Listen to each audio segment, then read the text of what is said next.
ನಮಸ್ಕಾರ. ಫ್ರೀಡಂ 19 ಸುದ್ದಿವಾಹಿನಿಗೆ ಸ್ವಾಗತ. ಇಂದಿನ ಮುಖ್ಯ ಸುದ್ದಿಗಳತ್ತ ಗಮನ ಹರಿಸೋಣ.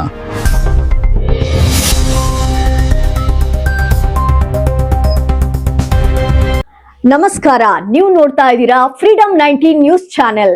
ನಿಖರ ಮತ್ತು ಪರಿಶೀಲಿತ ನಿರಂತರ ಸುದ್ದಿಗಳನ್ನ ಜವಾಬ್ದಾರಿಯುತವಾಗಿ ತಲುಪಿಸುವಂತ ವಿಶ್ವಾಸಾರ್ಹ ಸುದ್ದಿ ವೇದಿಕೆ ಫ್ರೀಡಂ 19 ನ್ಯೂಸ್ ಚಾನೆಲ್ಗೆ ತಮಗೆಲ್ಲರಿಗೂ ಆತ್ಮೀಯವಾದಂತಹ ಸ್ವಾಗತ. ಬನ್ನಿ ಇವತ್ತಿನ ಸುದ್ದಿಗಳನ್ನ ನೋಡೋಣ.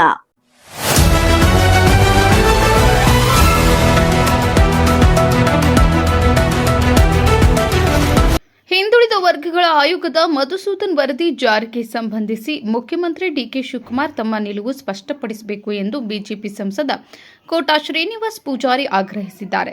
ಬೆಳಗಾವಿಯಲ್ಲಿ ನಡೆದ ಸುದ್ದಿಗೋಷ್ಠಿಯಲ್ಲಿ ಅವರು ಕಾಂಗ್ರೆಸ್ ಸರ್ಕಾರದ ವಿರುದ್ಧ ವಾಗ್ದಾಳಿ ನಡೆಸಿದರು.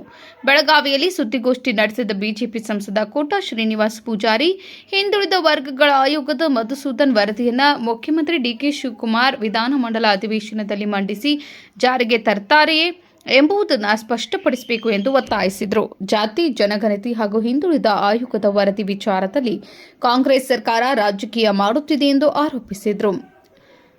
ಸಿದ್ದರಾಮಯ್ಯ ಅವರು ಅಧಿಕಾರ ತ್ಯಜಿಸುವ ಮುನ್ನ ವರದಿಯನ್ನು ಸ್ವೀಕರಿಸಿದ್ರು, ಅದನ್ನು ಜಾರಿಗೆ ತರುವ ಕುರಿತು ಸರ್ಕಾರ ಸ್ಪಷ್ಟನೆ ನೀಡಿಲ್ಲ ಎಂದು ಟೀಕಿಸಿದರು. ಕೋಟಾ ಶ್ರೀನಿವಾಸ್ ಪೂಜಾರಿ ಬಿಜೆಪಿ ಸಂಸದ ಸುದ್ದಿಗೋಷ್ಠಿಯಲ್ಲಿ ಬಿಜೆಪಿ ರಾಜ್ಯ ಉಪಾಧ್ಯಕ್ಷ ಅನಿಲ್ ಬೆನಕೆ, ನಗರ ಘಟಕದ ಅಧ್ಯಕ್ಷೆ ಗೀತಾ ಸುತಾರ್, ಮೇಯರ್ ಪ್ರೀತಿ ಕಾಮ್ಕರ್, ಮಾಜಿ ಶಾಸಕ ಸಂಜಯ್ ಪಾಟೀಲ್ ಸೇರಿದಂತೆ ಹಲವು ಮುಖಂಡರು ಉಪಸ್ಥಿತರಿದ್ದರು.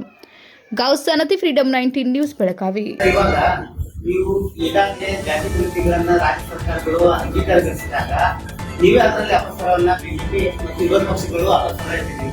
ಇದು ಅವೈಜ್ಞಾನಿಕತೆ, ಇದು ಅವಿಜ್ಞಾನಿಕತೆ ಅನ್ನೋದನ್ನ ಪದೇ ಪದೇ ಹೇಳ್ತೀವಿ. ಇವಾಗ ಮತ್ತೆ ನೀವೇ ಹೇಳ್ತಾ ಇದ್ರಿ, ಅದು ಸ್ವೀಕರಿಸ್ತಾ ಇಲ್ಲ. ಒಂದು ರಾಜಕೀಯ ಪಕ್ಷದಲ್ಲಿ ಒಂದೊಂದು ಸಣ್ಣ ಅಪಸ್ವರಗಳು ಬಂದು, ಆದ್ರೆ ಸರ್ಕಾರಕ್ಕೆ ಪದ್ಧತಿ ಇರಬೇಕು. ಆ ಪದ್ಧತಿ ಆಧಾರದಲ್ಲಿ ಸಿದ್ದರಾಮಯ್ಯನವರು ಕಾಂತರಾಜ್ ವರದಿಯನ್ನ ರಚನೆ ಮಾಡಿದ್ದಾರೆ.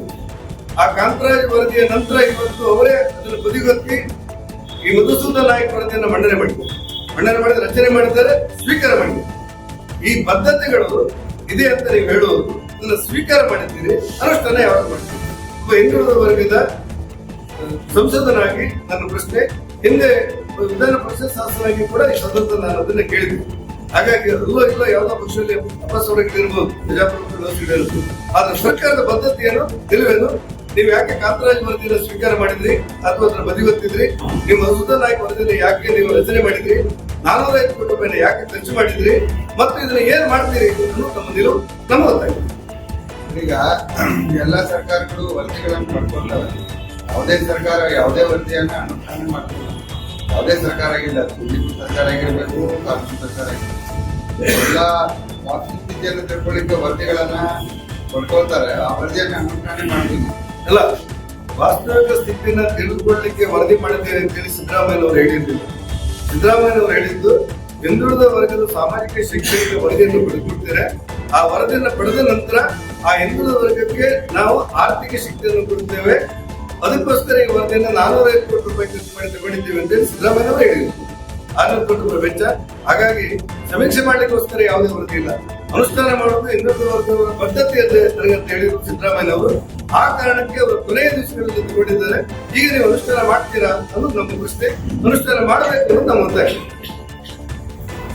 ಅನುಷ್ಠಾನ ಮಾಡಿದ್ರೆ ನೀವು ಒಪ್ಕೋತೀರಾ?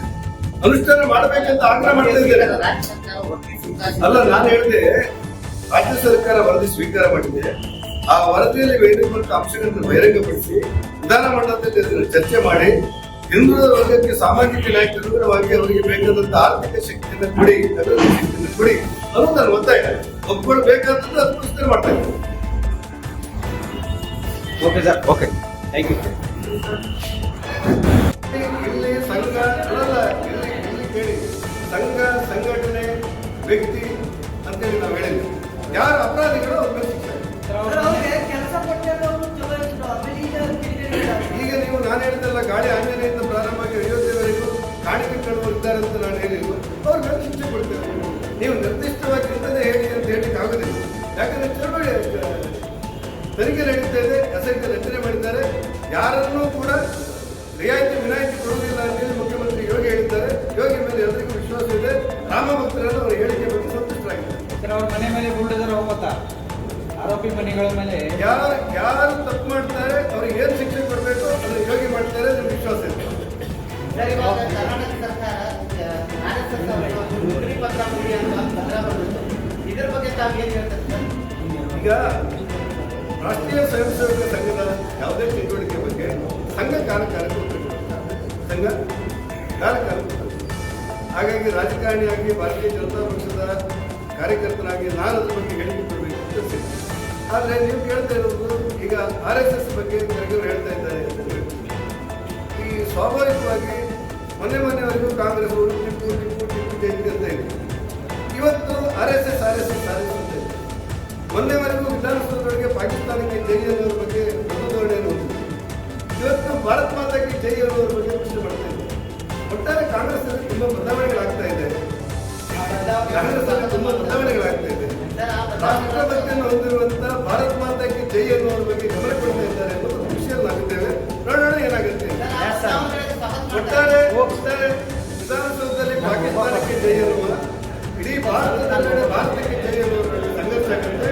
ಇದರಲ್ಲಿ ಭಾರತ್ ಮಾತೆಗೆ ಜೈ ಅನ್ನುವ ಇವಿಷ್ಟು ಈವರೆಗಿನ ಸಂಕ್ಷಿಪ್ತ ಸುದ್ದಿ. ನೋಡ್ತಾ ಇರಿ ಫ್ರೀಡಂ 19 ನ್ಯೂಸ್ ಚಾನೆಲ್. ಧನ್ಯವಾದಗಳು.